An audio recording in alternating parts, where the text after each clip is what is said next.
Most organizations treat Azure administration as a simple stack of technical certifications where you just keep adding more knowledge, more roles, and more responsibility. They are wrong. This perspective is a fundamental misunderstanding of what actually happens as you move from a junior administrator to an enterprise architect. The truth is structural, and it has nothing to do with learning more services or passing more exams. You have to face a single uncomfortable reality. Azure administration is the management of entropy. That entropy always wins unless you architect systems that make non-compliant states impossible to reach. This episode maps your journey through 7 distinct levels of understanding, and each level is marked by a moment of disillusionment. These are the moments when what you thought was architecture reveals itself as nothing more than high-stakes improvisation. Every step forward also marks a shift in how you view your own job. At level 1, you believe you are an administrator, but you are not. In reality, you are a human API call with inconsistent latency and catastrophic failure modes. By the time you reach level 7, you are no longer an administrator at all. You have become the curator of a distributed decision engine. That distinction matters because it determines whether your organization survives the next incident or becomes a cautionary tale. The architecture of this episode follows the same structure as Azure itself, moving from the surface level down through the layers where control actually lives. We will start with the comfortable illusions of the portal, then move through automation, infrastructure as code, and policy. From there, we look at identity and landing zones before finally reaching the edge where artificial intelligence operates autonomously. At that level, the system makes decisions and takes actions without waiting for human approval. By the end, you will understand something most Azure administrators never grasp. The job is not to manage resources. Your job is to design systems where the wrong thing is architecturally impossible. When you reach that point, administration becomes orchestration, orchestration becomes governance, and governance eventually becomes invisibility. The best administrators are the ones whose work is so well designed that no one even notices they exist. This is not a tutorial or a how-to guide. This is an argument for why your current approach to Azure is a design omission, and we are going to look at exactly what that costs you. The comfortable lie. You have been promoted 3 times, you manage the budgets, and you own the tenant, yet you are still clicking buttons. It might not happen every day, and you certainly don't do it deliberately, but you always end up back there when something breaks. When a policy blocks a deployment or an agent accesses the wrong data, you find yourself in the portal creating exceptions and adjusting settings. You are manually moving things around, clicking and hoping because you never actually designed the system. You inherited it, you maintained it, and you patched it, but you never truly governed it. This is the comfortable lie that tells you that if you have the right certifications and understand the services, you can manage Azure. You cannot. Azure is not manageable. It is only governable. That distinction matters because governance requires architecture rather than just knowledge. The real problem is that you never defined what should be true about your infrastructure. You defined what you wanted to deploy, but you never defined what was forbidden. You never made the wrong thing impossible. You just made it expensive, slow, and dependent on exceptions. By the end of this conversation, you will see your role entirely differently. You won't just learn new services or features, but you will finally understand that you haven't been administering Azure. You have been managing entropy, and entropy is the enemy of architecture. This is the first uncomfortable truth of the 7 levels, and it only gets worse from here. The portal clicker illusion. Most Azure careers begin with a mouse and a search box. You create a resource group, search for a storage account, click through a few fields, and hit deploy. When the notification pops up saying deployment succeeded, you feel a sense of accomplishment. You believe you understand the system because you saw it happen. You do not. The Azure Portal is not a window into the architecture of the cloud. It is a facade specifically designed to make that architecture invisible. Every field you fill and every checkbox you toggle represents an abstraction stacked on top of another abstraction. The portal shows you only the thin slice of data needed to complete a single transaction while hiding the machinery underneath. What it hides is exactly where your future production outages and security holes live. When you click Create in the portal, you aren't actually building anything. You are sending a request to an API, which calls the Azure Resource Manager, which then evaluates policies and checks RBAC permissions against hundreds of organizational rules you never see. If the request passes this gauntlet, a resource appears. If it fails, the portal hands you a generic error like authorization failed or invalid parameter. It refuses to show you the actual system state or the decision logic that led to that failure. Every manual click is a decision point that bypasses versioning, logging, and intent. The system makes decisions on your behalf, but those decisions remain invisible to you. Because they are hidden, you cannot replicate them, you cannot audit them, and you certainly cannot explain them during a high-stakes compliance review. You are left to click again and simply hope for the same result. Believing that clicking a button equates to understanding a system is the first level of the architectural illusion. This is the uncomfortable truth. You are not an architect. In this model, you are a human API call with high latency and inconsistent behavior. You think you are making architectural choices, but you are actually just submitting requests to a system designed to process them in one specific way. The system does the heavy lifting while you act as a slow, forgetful input device. The real cost of portal administration isn't the time you waste, it is the entropy you create. Each manual click generates a resource that exists outside of version control and organizational intent. It exists as a fact on the ground that you have to reverse engineer later just to understand why it was built that way. When you scale this to 10 resources, you have 10 invisible decision points. When a team does this for a year, you end up with a sprawling environment that no one can explain or predict. The architectural law is simple. If it is not declarative, it is not managed. Declarative management means you define what should be true, and the system enforces that state. Most organizations, however, rely on imperative administration, the click and hope method. It works until it doesn't, and when the system breaks, the investigation takes weeks because the original decisions were never recorded. Eventually, you realize clicking is inefficient, so you move to PowerShell. The scripting apprentice's trap. You realize clicking is a waste of time, so you start writing scripts. You handcraft 100 lines of logic to deploy network security groups and assign RBAC roles. When the script runs successfully, you feel like an architect because you finally automated your workflow. This is where the trap closes. Scripts feel like progress because they are faster than the portal, but speed is not the same as stability. You can now deploy in minutes what used to take hours, and you can even check that code into Git. Administrators often believe they have solved the problem of manual work at this stage, but in reality, they have only scaled the chaos. Scripts are imperative, meaning they describe how to do something rather than what the end state should be. When you write a PowerShell script to create a storage account, you are issuing a sequence of commands. You are not saying a storage account must exist with this configuration. There is a massive architectural gulf between those two ideas. In the real world, Azure never stops changing, and a script that worked perfectly 6 months ago will eventually fail because an API response format changed or a module updated. The danger isn't just that the script is brittle, it's that you won't know when it fails silently. You aren't checking for the actual existence of a correctly configured resource. You are merely checking the exit code of a command. If the command reports success but the configuration is wrong, you have successfully automated your own misunderstandings at scale. This creates massive technical debt because scripts are rarely idempotent. If you run a procedural script twice, you might end up with duplicate resources or a wall of red error text because a resource already exists. To fix this, you start writing complex error handling and retry logic. Your 100-line script balloons into 400 lines of maintenance-heavy code. You are no longer managing infrastructure, you are babysitting a fragile code base. Imperative automation is just a faster way to create architectural erosion. Consider a common scenario where a dev team needs VMs with public IPs for a quick test. You write a script that handles the deployment and the team is happy, but 6 months later, you have 47 exposed VMs scattered across the environment. Some are retired, some are forgotten, and all of them are security risks. When an auditor asks why these public IPs exist, the script offers no answers. It doesn't explain the why or enforce any organizational policy. It just executes API calls without any awareness of intent. There are no guardrails to prevent the next person from running the same script and making the same mistake. Your security model relies entirely on your personal discipline and memory, both of which will eventually fail. Once you realize how fragile these scripts are, you finally look toward infrastructure as code. The IRC revelation and its trap. You eventually discover infrastructure as code. Bicep, Terraform, or ARM templates enter your workflow, and suddenly the entire landscape changes. You stop writing imperative commands and start writing declarative definitions. Instead of telling the cloud what to do, you describe what should exist, and the system simply makes it so. This feels like real architecture, and in that moment you believe you have finally grasped a fundamental truth about cloud infrastructure. You have not. You have merely moved one layer up the stack. Infrastructure as code represents the first real step toward deterministic infrastructure, which is a valid improvement. When you author a Bicep template or a Terraform module, you are defining a desired state and asserting that this specific configuration must exist once the template is applied. Because these templates are idempotent, you can execute them 100 times while consistently achieving the same result. The system ignores matching configurations, creates what is missing, and corrects what is drifted, making this approach categorically superior to manual scripting. But here's the uncomfortable truth. Most infrastructure as code implementations are just legacy scripts wearing a different language. The syntax has evolved and the tools have changed, but the underlying logic remains identical to the old ways. You still decide every detail that enters the template, and those decisions usually stem from the same flawed assumptions that caused your original problems.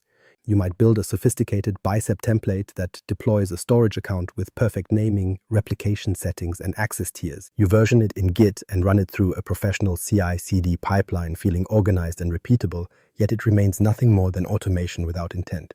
The architectural reality is that infrastructure as code is a necessary tool, but it is never a sufficient solution. Without policy, governance, or a landing zone, your beautiful bicep template is just a high-speed vehicle for deploying non-compliant infrastructure. This scenario plays out constantly, where a developer creates a template that uses parameters, provides outputs, and follows every naming convention perfectly. However, if no policy exists to prevent public access or mandate encryption, that template remains a liability that anyone in the organization can deploy to any subscription. Nothing stops a user from deploying that storage account and then manually opening it to the public internet, leaving you to wonder why the auditors are suddenly sending angry emails.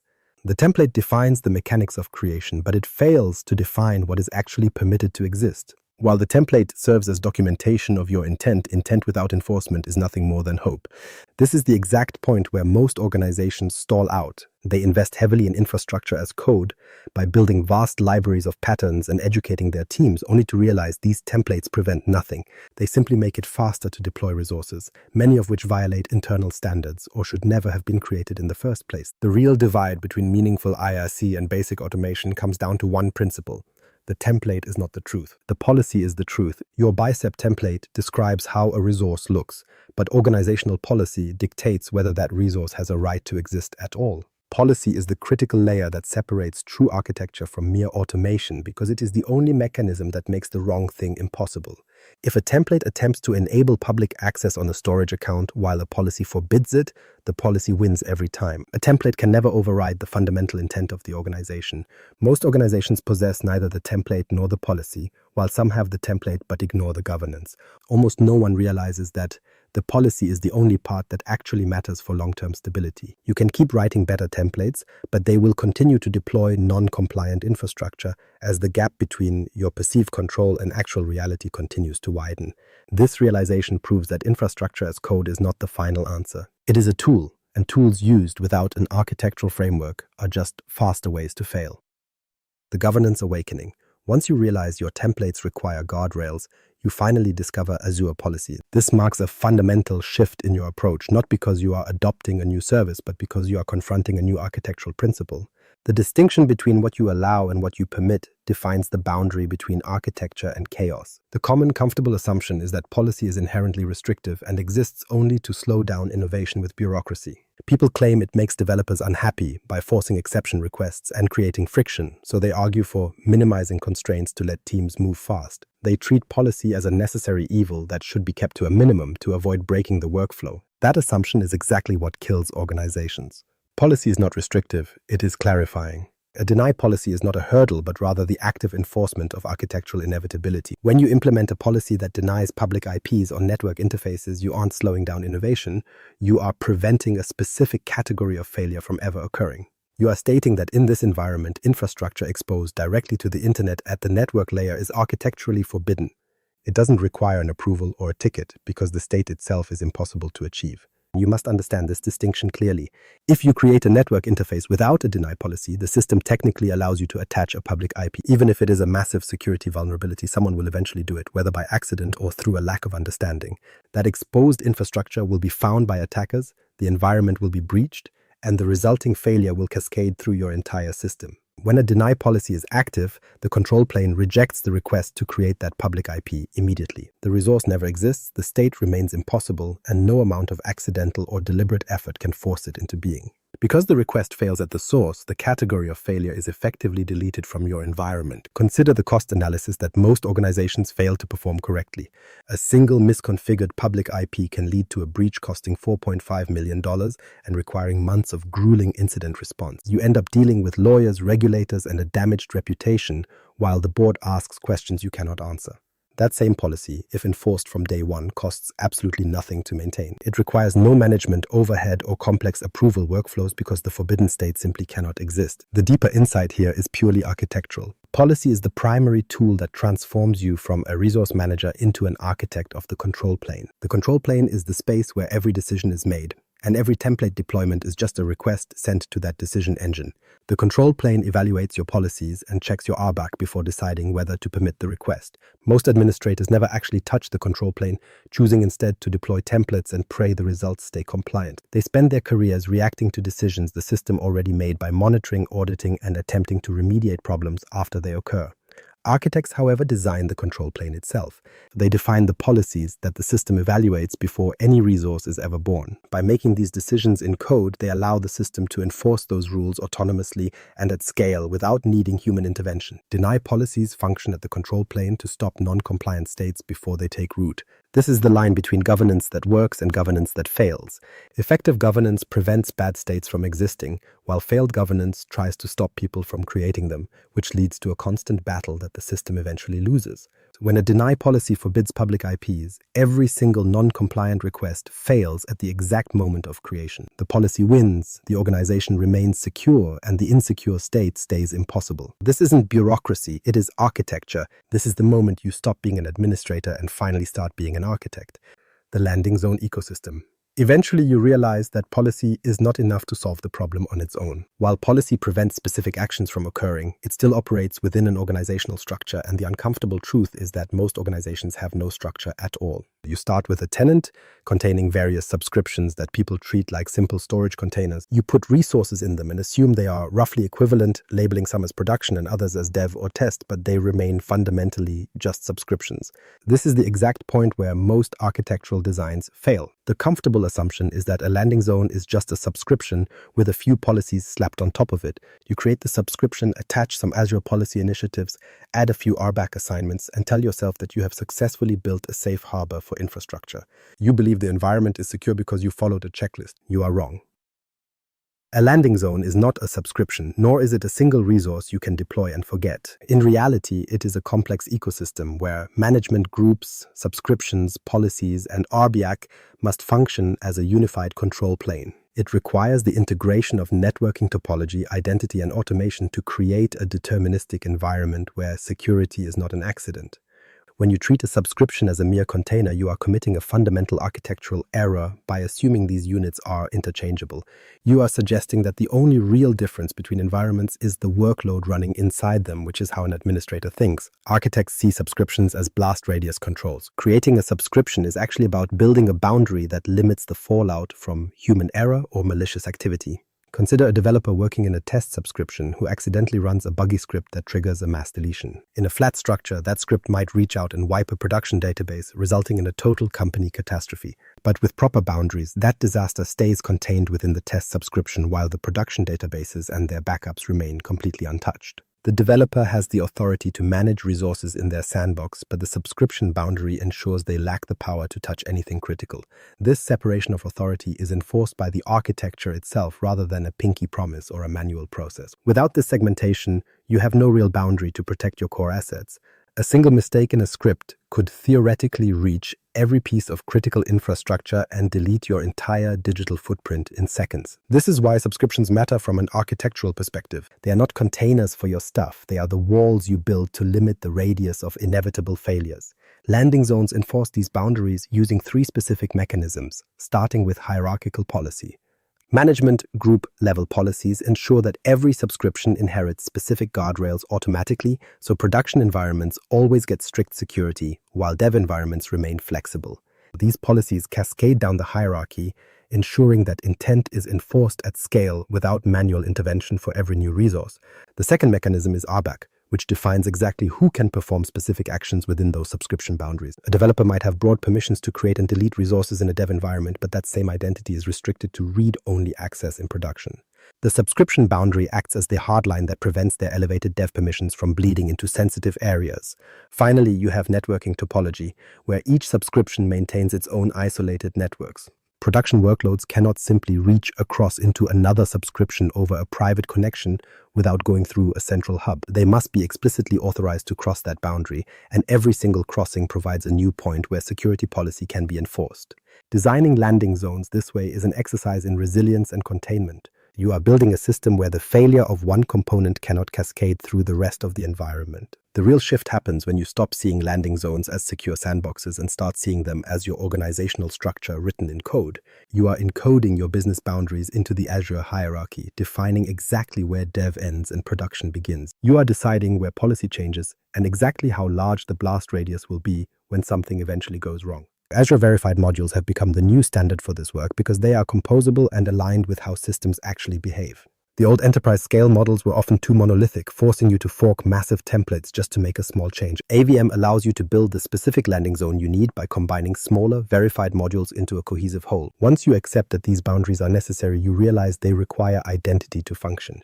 This is the moment you discover Entra ID is your true control plane. The network perimeter illusion. You now understand that landing zones require identity to work, which leads you to Entra ID. But before you can master that control plane, you have to kill the most dangerous and comfortable illusion in the industry. It is the belief that the network is your primary line of defense.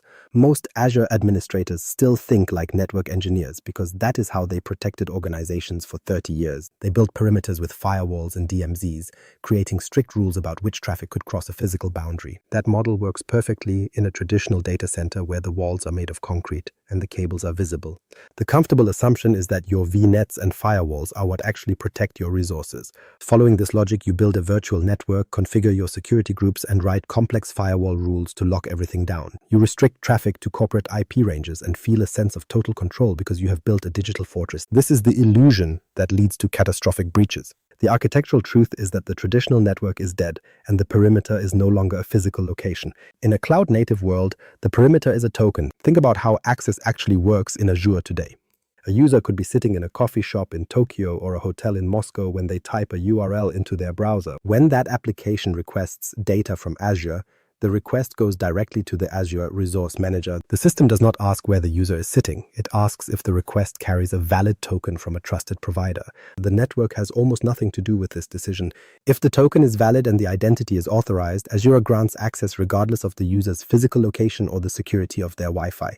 They could be on a compromised device using stolen credentials, but if the token checks out, the gate opens. The IP address and the network path are secondary details that the control plane largely ignores during the authorization phase. This scenario plays out constantly in real-world environments. You might spend weeks perfecting a network security group with deep defense and outbound traffic restrictions. You have monitoring, logging, and every bell and whistle a network engineer could ever want. Then an attacker steals a single set of user credentials. That attacker could be thousands of miles away, operating from a device you have never seen on a network you don't control. They authenticate to Entra ID, receive a valid token, and use it to bypass your entire network stack. They can open a PowerShell session to find your databases and export your data while your expensive firewall watches silently. The NSG never sees the attack because it is looking for network patterns, not API calls or identity claims. Since the attacker is using a legitimate token through a public endpoint, the network layer sees it as authorized traffic. Your security groups become irrelevant the moment the identity is compromised at the control plane. This is not a failure of your firewall configuration, but a failure to realize that the network is now just a transport layer. The real perimeter has moved up the stack to the identity layer. Every single access decision in the Azure ecosystem is made by Entra ID, which checks claims and device compliance rather than just IP addresses. It looks at whether a sign-in is suspicious or if a device meets your security standards before it ever cares about the network path. These checks are the heart of the system, and none of them are enforced by a router or a switch. The architectural truth is that a zero trust requires explicit verification of every single request every time it occurs. That verification happens through Entra ID conditional access, making the network a useful layer of defense in depth but not the seat of power. When you finally accept this, your entire strategy changes. You stop obsessing over firewalls and start focusing on the life cycle of a token. You stop worrying about network topology and start thinking about who can be verified and under what conditions. Identity is no longer the last thing you configure. It is the first and most important control plane you own. You realize identity is the only perimeter that matters, and you begin to see Entra ID for what it truly is. The identity perimeter. Entra ID as control plane. Most organizations operate under a comfortable but dangerous assumption. They treat Entra ID as a simple utility for user authentication. In their minds, it is just an identity provider where you submit credentials, receive a token, and go about your day. They view it as a basic piece of infrastructure sitting at the edge of the network to decide who gets through the door. That perspective is a fundamental misunderstanding of the system's architecture. Entra ID is not an identity provider, it is a distributed decision engine. Every single access request, whether it comes from a human, an application, a service principal, or an AI agent, must flow through this engine. At every micro moment of that flow, Entra ID is actively making a choice to grant access, deny it, or demand more proof. It might require device compliance, block a sign-in it deems risky, or trigger a step-up authentication challenge. These decisions do not just happen once at the start of the day. They happen every single time a request is made. The architectural truth is that Entra ID functions as your control plane. It does not sit at the perimeter of your systems because it is the actual center of your systems. Because every request is evaluated and logged in real time, every single decision the system makes becomes a permanent auditable record. To see what this looks like in practice, consider a conditional access policy that requires multi-factor authentication if a user signs in from a new location. This logic is evaluated globally and continuously for every sign-in attempt across the entire tenant. When a user in New York signs in from their usual office, the engine confirms the location is known and allows the session to proceed. However, if that same user appears to sign in from Tokyo only an hour later, the engine flags the new location and immediately triggers an MFA challenge. The user must then provide that second factor to prove their identity before the system grants them any level of access. This is not a static gate, but a real-time engine designed to handle millions of sign-ins while maintaining perfect logical consistency. But here is the uncomfortable part. Every exception you add to a policy acts as an entropy generator. When you build a policy requiring MFA for the entire company but then create an exclusion for executives, you have effectively engineered a backdoor into your environment. You are telling the system that a specific category of high-value users is allowed to bypass your primary security controls. While the policy still applies to everyone else, that single hole is exactly what an attacker will look for. This scenario plays out constantly because an executive finds MFA inconvenient or believes their status should exempt them from standard procedures. You grant one exception, then the CFO asks for one, and eventually the entire board is exempt from the very controls designed to protect them. If just one of those individuals has a compromised password, an attacker can walk right into your tenant because MFA was never enforced for that specific account. The architectural reality is that every exception is just a vulnerability waiting for someone to find it. Organizations that actually understand this architecture do not deal in exceptions. They focus on uniform enforcement. When a policy proves to be a friction point, the answer is never to create a special bypass for important people. The answer is to refine the policy for everyone so that the security model remains deterministic rather than probabilistic. This principle becomes an unavoidable reality on October 1st, 2026, which is when Microsoft will begin enforcing MFA for all Azure Portal access. This mandate includes global administrators and offers no room for exceptions or administrative overrides. After that date, anyone attempting to reach the Azure Portal will be met with a mandatory MFA requirement, regardless of their title or perceived importance. Organizations that wait until the last minute to address this will face a total catastrophe. They will deal with portal denials, broken CLI tools, and PowerShell scripts that suddenly fail, leading to halted automations and stranded deployments. This deadline is not a suggestion. It is an architectural shift being enforced directly at the control plane. You should not view conditional access policies as traditional security controls, but rather as the digital enforcement of your architectural intent. By designing these policies, you are defining exactly what is allowed to exist within your organization. You are stating that no one signs in from untrusted spots without MFA, and no one touches sensitive data from a non-compliant device. These are not just rules, they are the clarifications of your security boundaries. When you enforce these policies uniformly, you create a state of architectural inevitability where the insecure path simply ceases to exist. The system ensures the policy always wins, and the organization stays secure because you have removed the possibility of being anything else. This is the point where you stop being an administrator and finally become an architect. Zero trust, the end of implicit trust. Once you realize that identity is a continuous process, you have to start thinking seriously about zero trust. The common, comfortable assumption is that once a user is authenticated, they are officially trusted. They provided their password, they finished their MFA challenge, and now they are inside the system. We tend to treat them as trustworthy until they leave the company or until something goes wrong. We assume that at this specific moment, because they passed the initial gate, they belong here. That assumption is exactly what kills organizations. Zero trust operates on a different law. Never trust, always verify.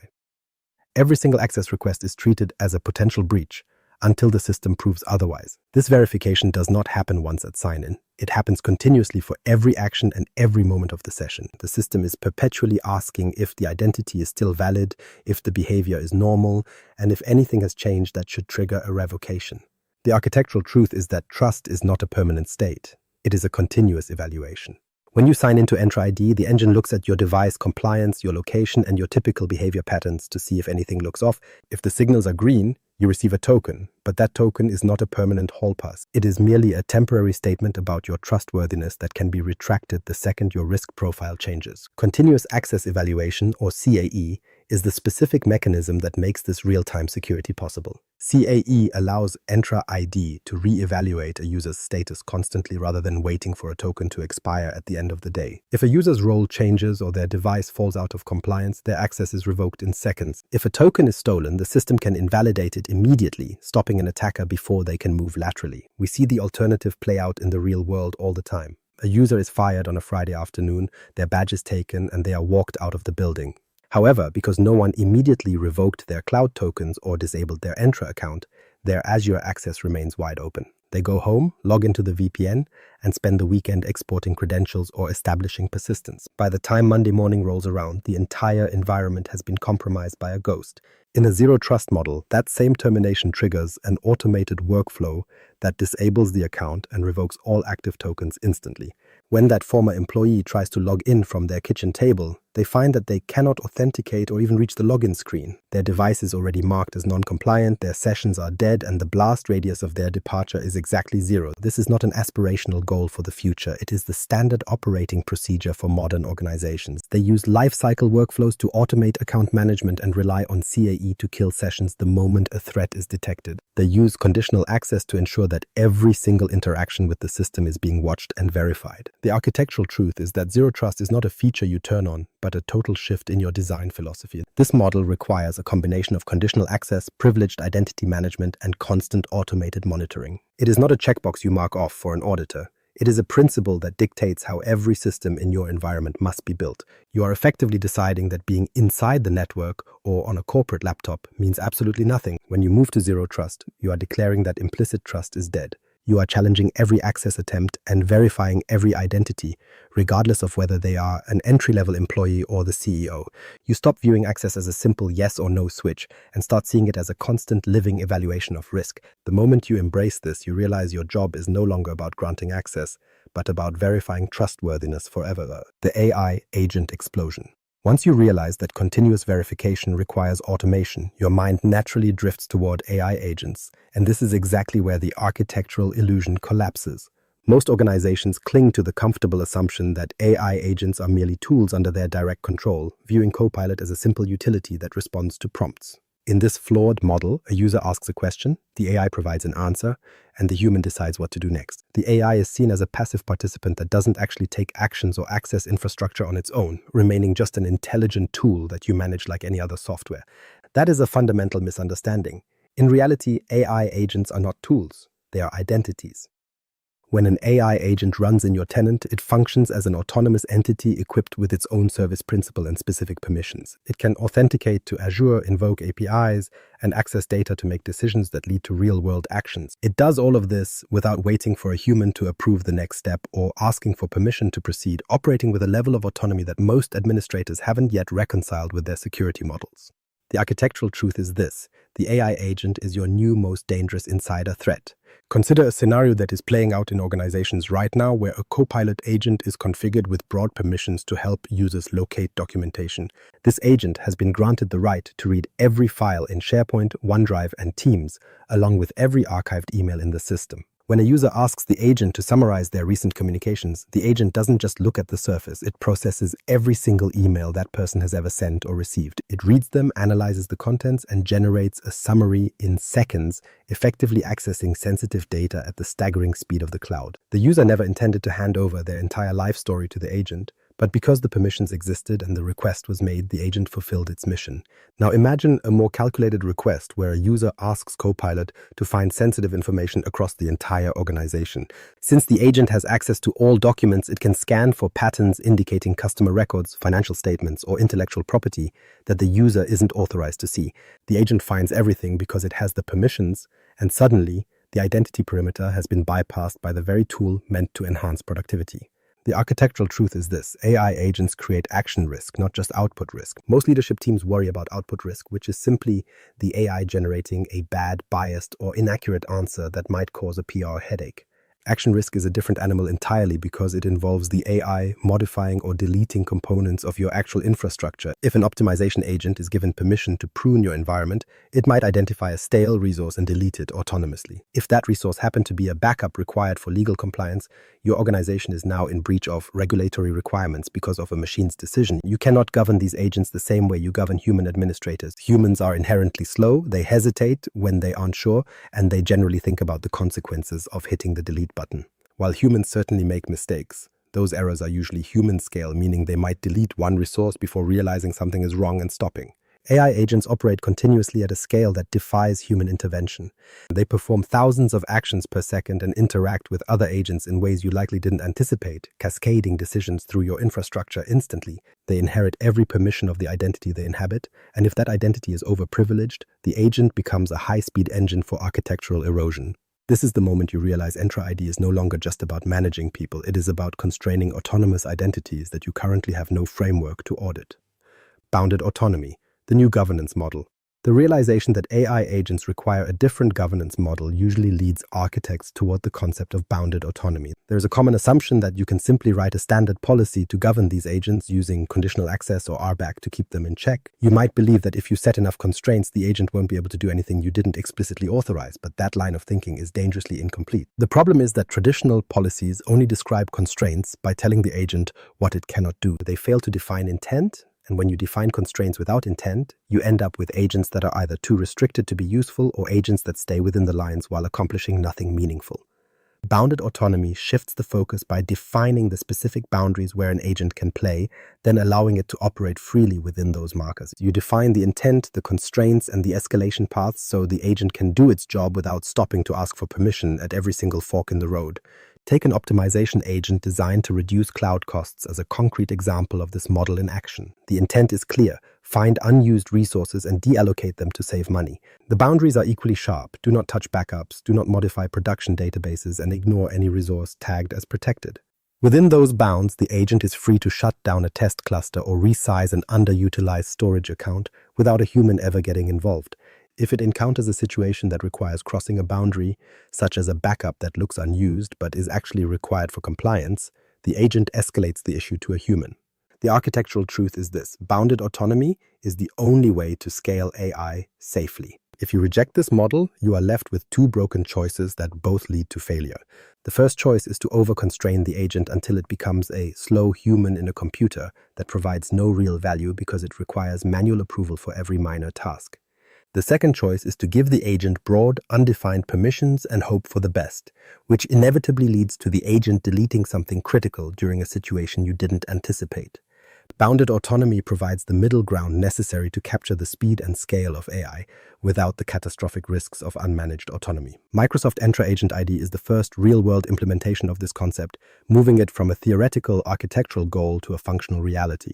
By giving each agent its own identity with specific permissions, you ensure it can only do what it was built to do and no more. These agents are governed by the same conditional access policies you use for users, meaning if an agent tries to access a resource from a suspicious location, the system blocks it immediately. Every action is logged and monitored, allowing you to revoke an identity the moment an agent misbehaves or appears compromised. When you disable the identity, the agent stops, and the potential for further damage vanishes instantly. The architectural truth is this: governance of AI agents is not about preventing them from acting, but about ensuring they act within defined intent. When you adopt bounded autonomy, you are essentially giving the agent a mission and a set of rules to live by. You are telling the system exactly why the agent exists, where it is allowed to go, and when it needs to stop and ask for help. This is the point where you stop trying to control AI through restriction and start architecting a framework that actually enables it to work. The observability imperative. Once you accept that bounded autonomy is the only way to scale, you realize it demands constant oversight, which is why you must start thinking about observability.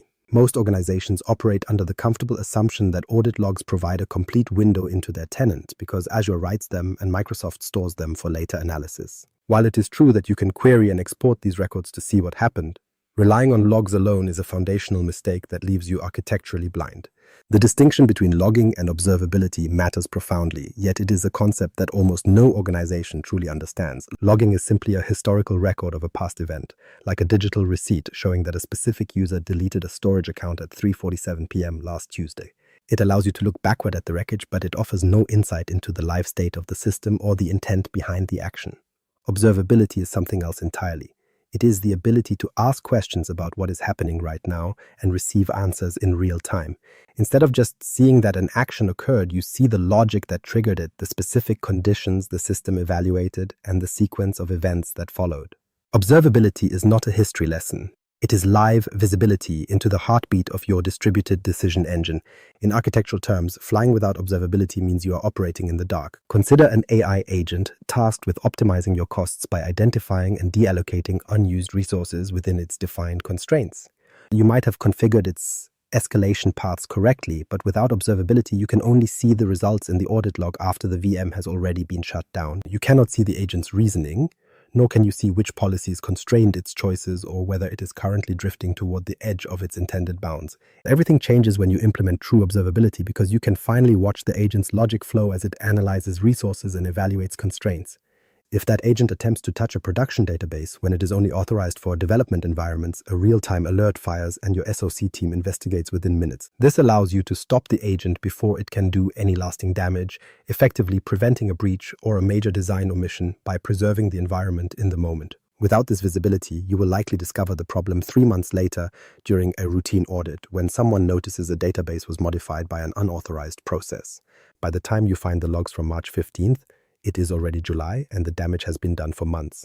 You won't know what was exfiltrated or who else has the data, which means you are now forced into a reactive incident response mode involving expensive forensic investigators and regulators.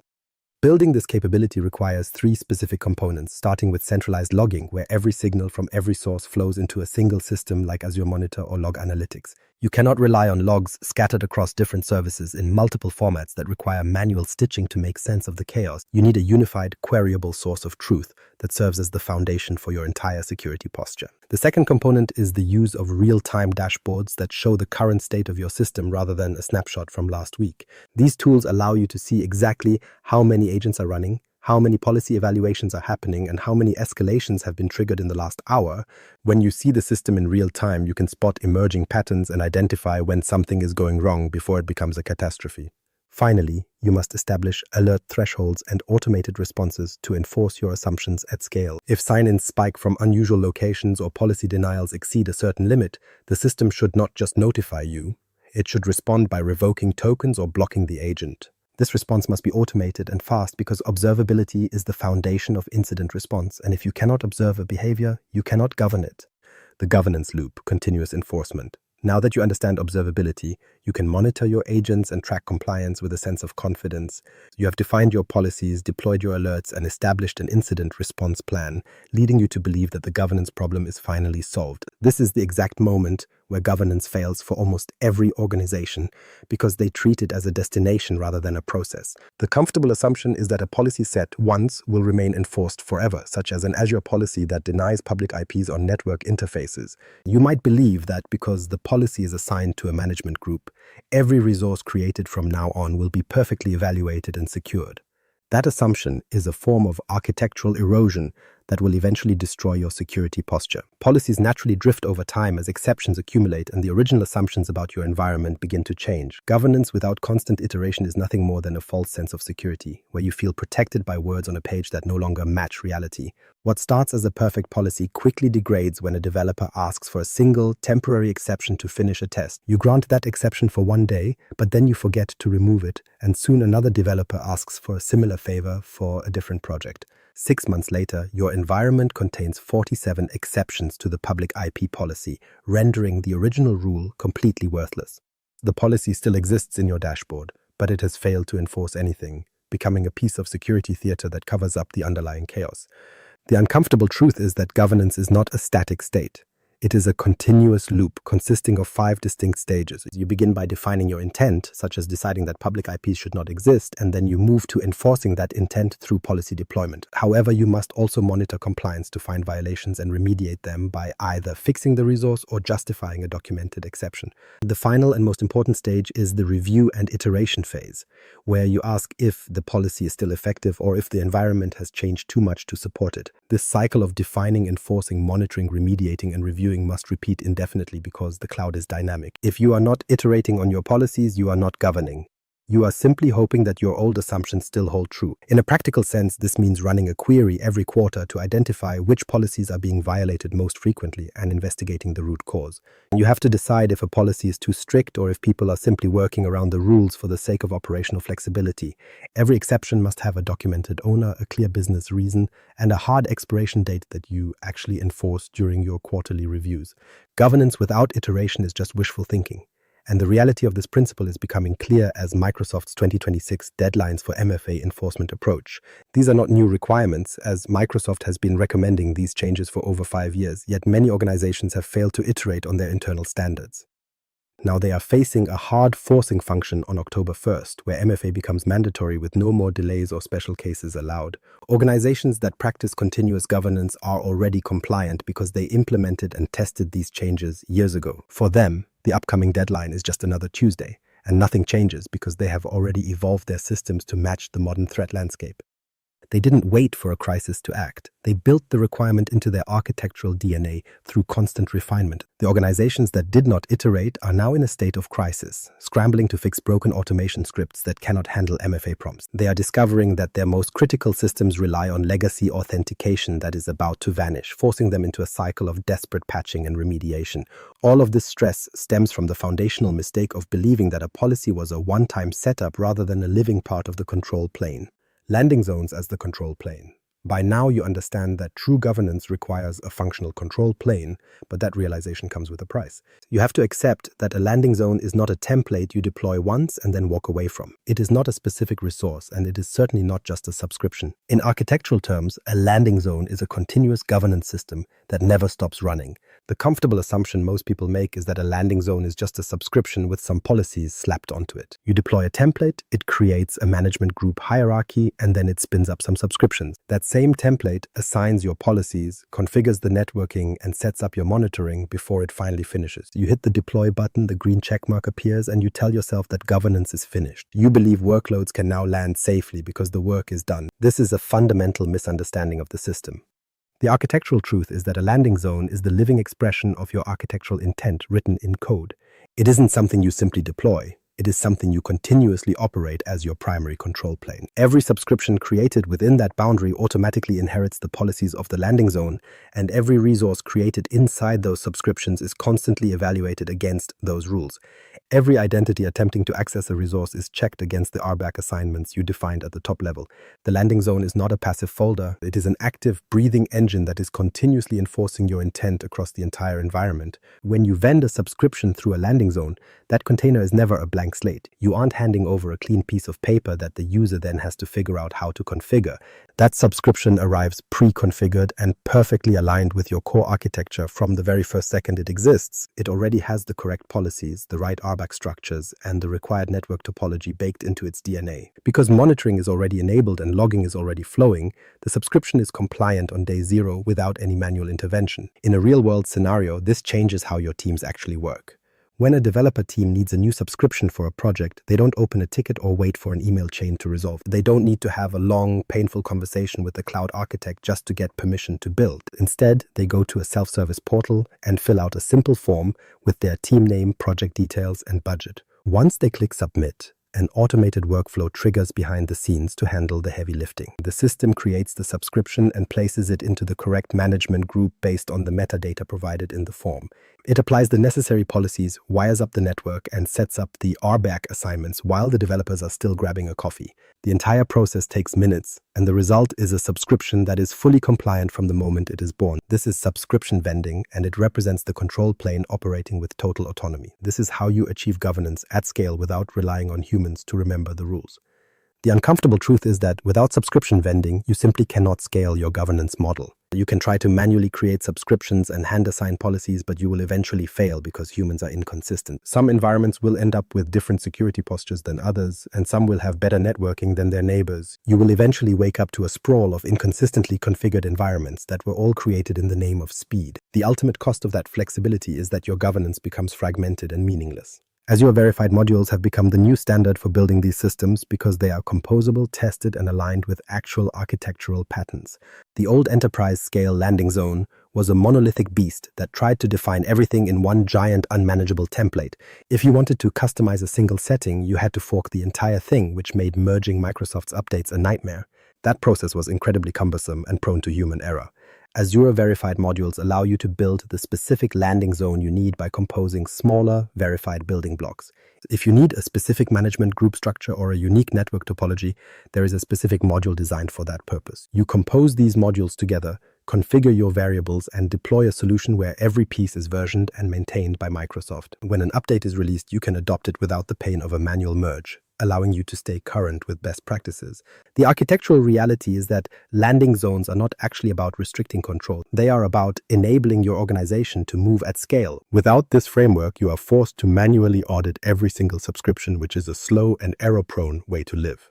With a landing zone, you can vend hundreds of subscriptions every month that are all secure and aligned with your organizational intent. The landing zone isn't a cage that holds teams back. It is the framework that makes massive scaling possible. It is the only way to let teams self-serve while you maintain the integrity of the system. Once you realize that landing zones require this level of scale, you begin to see the shift from managing resources to managing the decision engine itself. From resource manager to decision engine curator. As you embrace the control plane, your focus shifts away from individual components and toward the logic that governs them. You stop thinking like a resource manager and start acting as a curator of the decision engine. The comfortable assumption is that an Azure administrator's job is to manage resources. You believe your value lies in creating, modifying, and deleting virtual machines or storage accounts. You spend your days patching systems, configuring settings, and taking ownership of the physical objects inside the cloud. This is the traditional view of administration, and most people believe this is what it means to be responsible for an Azure environment. That assumption dies the moment you reach level 6. The architectural truth is that you do not manage resources. You manage a distributed decision engine. You don't actually own the resources themselves, but you do own the logic that determines if those resources are allowed to exist. You own the rules that dictate how they are configured, who is allowed to touch them, and exactly when they should be decommissioned. In this model, every policy and RBAC assignment functions as a discrete decision point within a larger system. Your conditional access rules are not just settings. They are instructions for an engine that evaluates thousands of requests every second. Your job is no longer to perform the manual labor of administration, but to define the underlying logic that the engine uses to make those choices. Consider what this looks like when you are managing 5,000 virtual machines across a global tenant. You will never personally touch most of those machines, and you will certainly never manually patch or configure them one by one. Instead, you define the high-level policies that govern the entire class of resources known as VMs. You dictate which subscriptions can host them, which sizes are cost-effective, and which networking paths are secure enough to be used. The decision engine then enforces these rules every time someone tries to create, modify, or delete a resource. Because you defined the compliance checks and the monitoring requirements beforehand, the engine acts as the primary administrator of the environment. You have moved from being the person turning the wrench to being the architect who designed the factory. This shift is fundamental to your growth. At level 1, you are just a person clicking buttons in a portal, but at level 6, you are writing the code that evaluates those button clicks. You have moved out of the execution layer and into the logic layer where the real power resides. To see this in practice, look at how a developer interacts with the system. They don't ask you for a virtual machine, and they don't wait for you to approve a ticket. They submit their request through a self-service portal, and that request goes directly to the decision engine for evaluation. The engine asks a series of deterministic questions before it allows the deployment to proceed. It checks if the identity has the right permissions and if the target subscription is currently compliant with corporate standards. It verifies the VM size, the networking configuration, and the presence of required tags while ensuring the resource is in an approved region. It even checks if the user is on a trusted device or if they have exceeded their monthly budget for new resources. Each of these questions represents a decision point that you personally defined in the control plane. If the request passes every check, the VM is created instantly.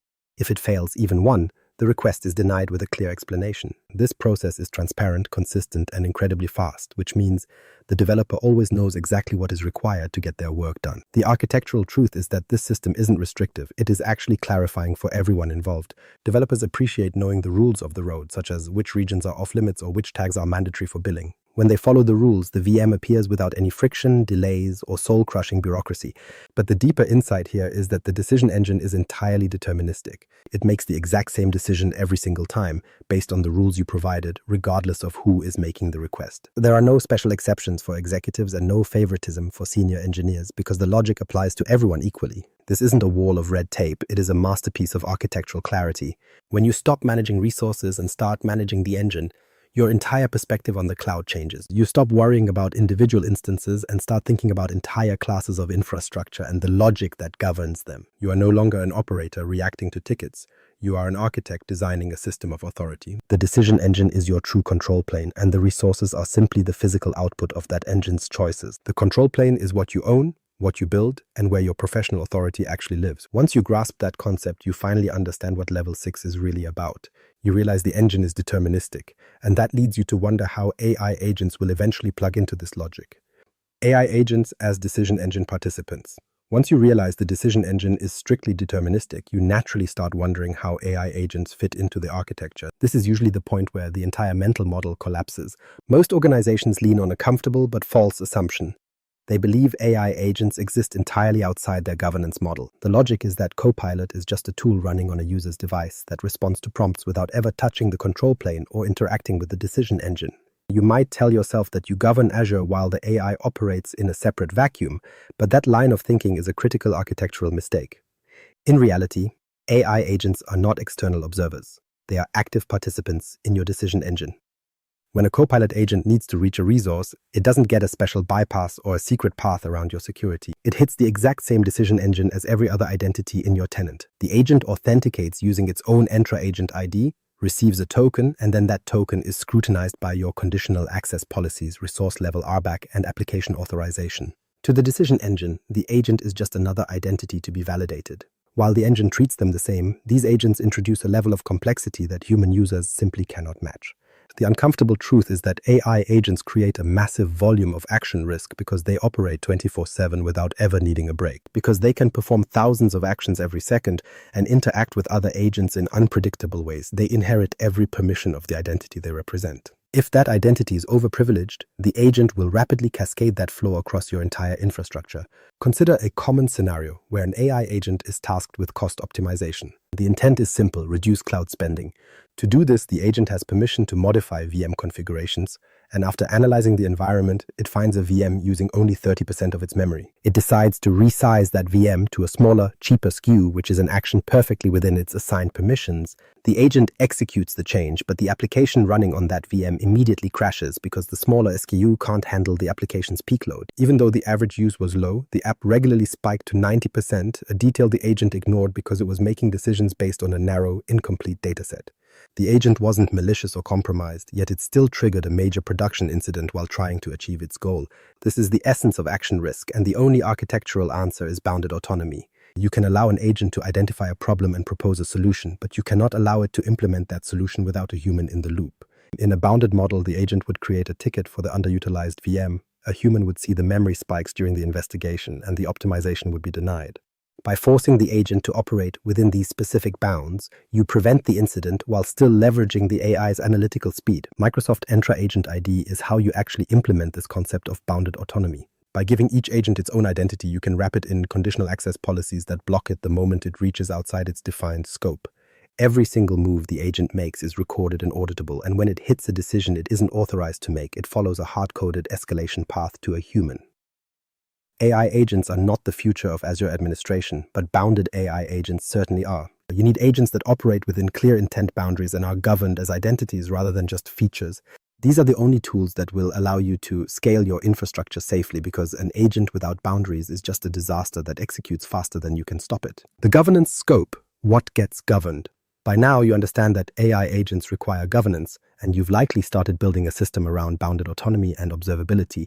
You have your infrastructure governed, your identities locked down, and your monitoring in place, which usually leads to a false sense of security. You feel covered until the moment a data breach actually happens. The foundational misunderstanding here is the belief that you only need to govern the things you own. You might assume that applications belong to the dev teams, data belongs to the data teams, and compliance is someone else's problem, leaving you responsible only for Azure administration. This siloed thinking is exactly what creates the opening for a breach. Governance is not a collection of independent silos.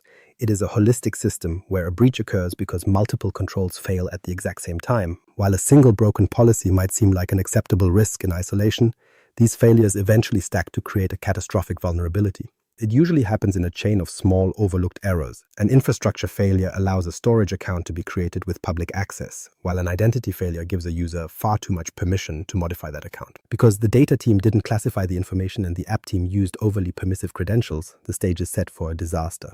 If an automation script fails silently and no one is monitoring for public storage access, you have a total governance collapse. None of these teams intended to cause a breach, but their individual failures cascaded into a single event. A user with broad permissions creates a public bucket, an attacker finds it, and they download unclassified data that no one was watching. Because the monitoring script died without an alert, the breach stays active for 3 months, and by the time you find it, the data is long gone. You have to view governance as a single system where every component must function in unison for the whole thing to work. If you create a perfect Azure policy to deny public storage accounts but fail to govern the identities that can modify those accounts, your policy is effectively useless. An overprivileged user can simply bypass the creation time block by changing the settings after the resource is deployed. The policy didn't fail because it was written poorly. It failed because the rest of the governance system was incomplete.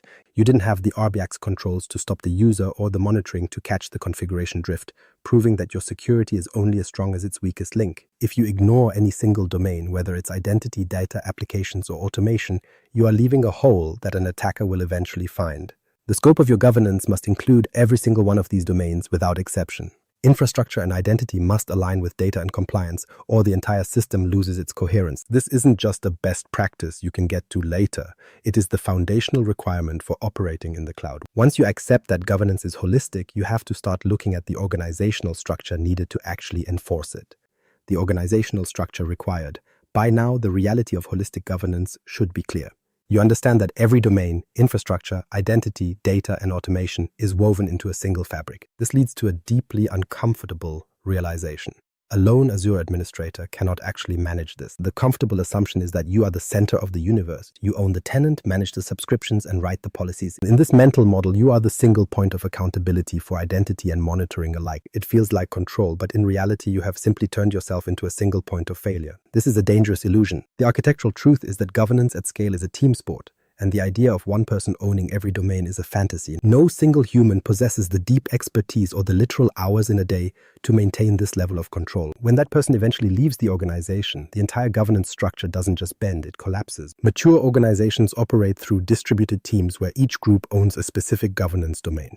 The identity team manages the user lifecycle and conditional access, while the network team handles firewalls and private endpoints. Security and compliance focuses on policy enforcement and Sentinel, and platform engineering builds the landing zones and automation. Even the application teams have a role, governing their own data classification and access controls. Each of these teams must own their decisions. The identity team determines how MFA is enforced, and the network team structures the connectivity, just as the platform team decides how subscriptions are vended. This isn't just a division of labor, it is a distribution of architectural responsibility. However, governance requires intense coordination across these silos because without it, policies inevitably conflict. One team might create a restriction that another team's configuration immediately violates. Both teams are technically correct within their own bubble, but the resulting contradiction creates a chaotic environment where the system fails.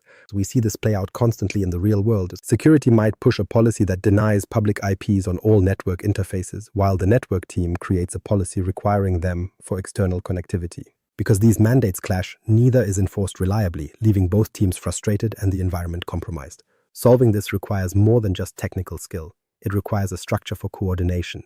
Teams must meet to discuss constraints and refine their policies so they work together instead of against each other. This only happens when there is clear ownership and a defined path to escalate conflicts when they arise. Most successful enterprises establish a cloud governance council. This body brings together representatives from IT, security, finance, and the business to review policies and discuss trade-offs. They ensure the governance system remains coherent and that every domain is covered by a coordinated strategy rather than a series of accidents. The architectural truth is that governance without organizational structure is just noise. You need clear roles, regular reviews, and a governing body that owns the overall system. If you lack these coordination mechanisms, you aren't managing a cloud, you are managing entropy. Here is the most uncomfortable truth for the Azure administrator. You are no longer in the execution layer. You have moved into the leadership layer. You aren't the one configuring every policy anymore. You are the one facilitating the teams that do. You aren't just governing the cloud, you are governing the governance of the cloud. The 2026 inflection point. You now see the need for organizational alignment and the distributed teams required to make it work. You understand the escalation paths and the holistic nature of the system. Then you look at the calendar, see that it's only 2025, and tell yourself there is plenty of time to iterate. This is the exact moment where most organizations fail. The comfortable assumption is that these deadlines aren't actually real. We tell ourselves that Microsoft always announces these shifts years in advance and then offers endless extensions or exemptions. You assume you can implement governance when the budget opens up or when the staff is ready, treating the deadlines as suggestions rather than hard stops. That assumption is a career-ending mistake. The architectural truth is that the 2026 deadlines represent the enforcement of architectural inevitability. On October 1st, 2026, Microsoft will mandate multi-factor authentication for all Azure Portal access, including global administrators. There are no delays or special cases. By December 31, 2026, legacy authentication will be fully deprecated across all Microsoft 365 services, and organizations that aren't ready will simply go dark. Let's look at the specific mechanics of that failure. When October arrives and MFA is enforced, your lack of preparation means you lose access to the portal entirely. Your CLI scripts using basic auth will break, your PowerShell automation will fail, and your infrastructure deployment runbooks will halt. Because you ignored a deadline announced months in advance, your entire incident response capability will sit in a state of operational dysfunction. The December deadline for legacy authentication is even more unforgiving. Your email integrations using basic SMTP will stop working, and your line of business applications will suddenly fail to connect. These aren't planned maintenance windows. They are unplanned outages that put the entire organization into a state of crisis because you refuse to modernize your protocols. These dates aren't arbitrary choices by a product team. Legacy authentication is a primary attack vector that allows bad actors to bypass MFA and move through your environment undetected. By eliminating these protocols, Microsoft is removing an entire category of risk from the ecosystem. These deadlines are how Microsoft enforces the transition to a zero-trust model. You cannot stay on legacy systems indefinitely while the rest of the cloud moves toward modern, deterministic security.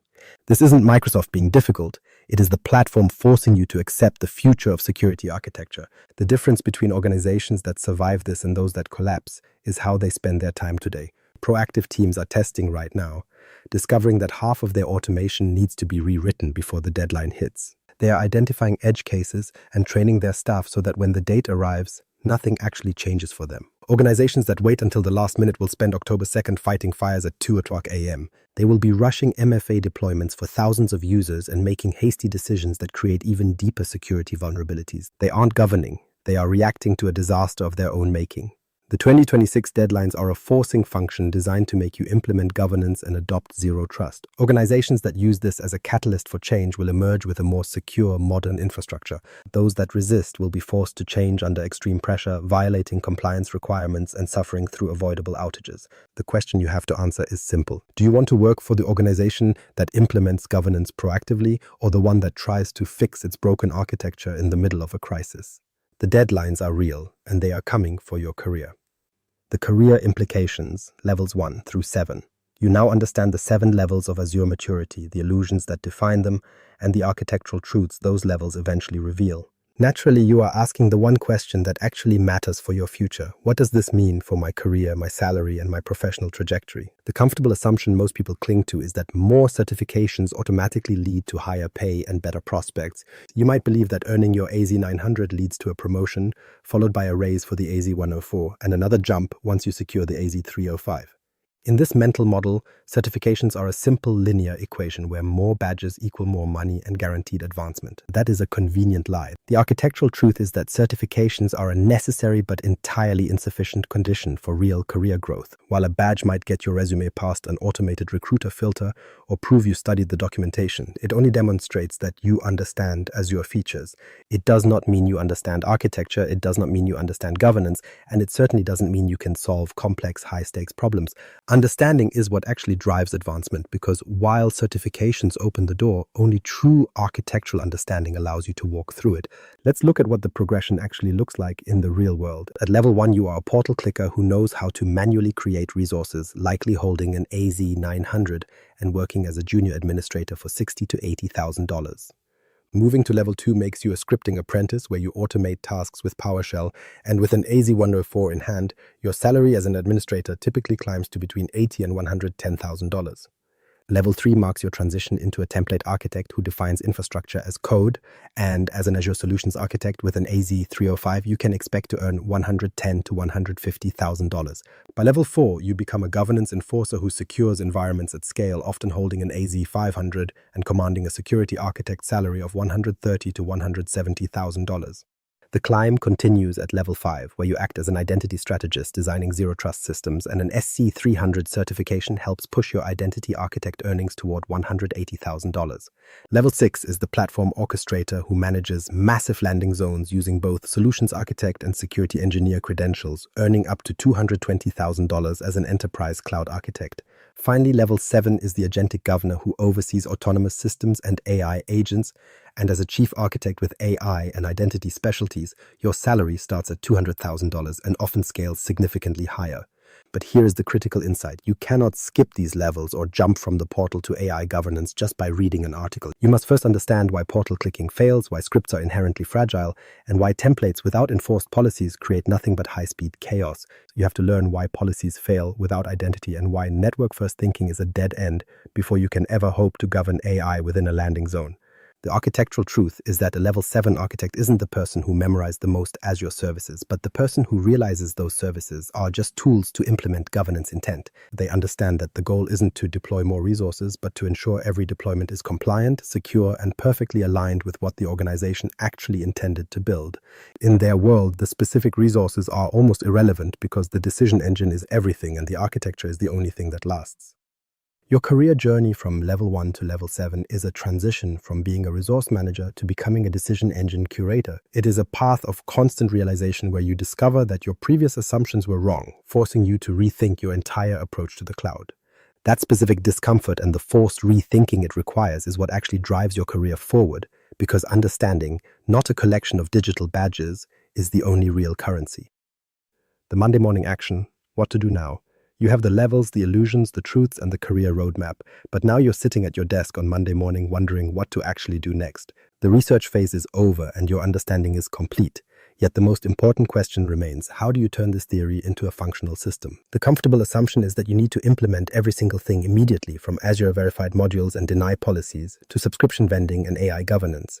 You might feel a desperate urge to transform your entire organization before the 1st of next month, but that level of pressure usually leads to total paralysis. Trying to fix everything at once is exactly where most organizations fail because they mistake activity for progress. The architectural truth is that you must start with a cold, hard assessment of your current state. On Monday morning, do not try to launch a massive transformation or solve every architectural debt your company has accumulated over the last 5 years. Instead, focus on answering one simple question. What is the actual, measurable state of your governance right now? Your first real action on Monday morning is to audit your Azure policy usage to see how many policies are actually active and how many are stuck in audit mode. You need to run a query to find out which resources are non-compliant and identify the top categories of failure so you can export that data and face the reality of your environment. Do not assume you know what's happening in your tenants. You need to measure it.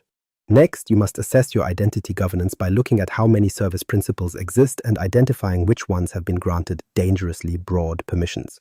Use Entra ID governance tools to find out how many of these identities are actually documented, who owns them, and whether they have even been used in the last 90 days.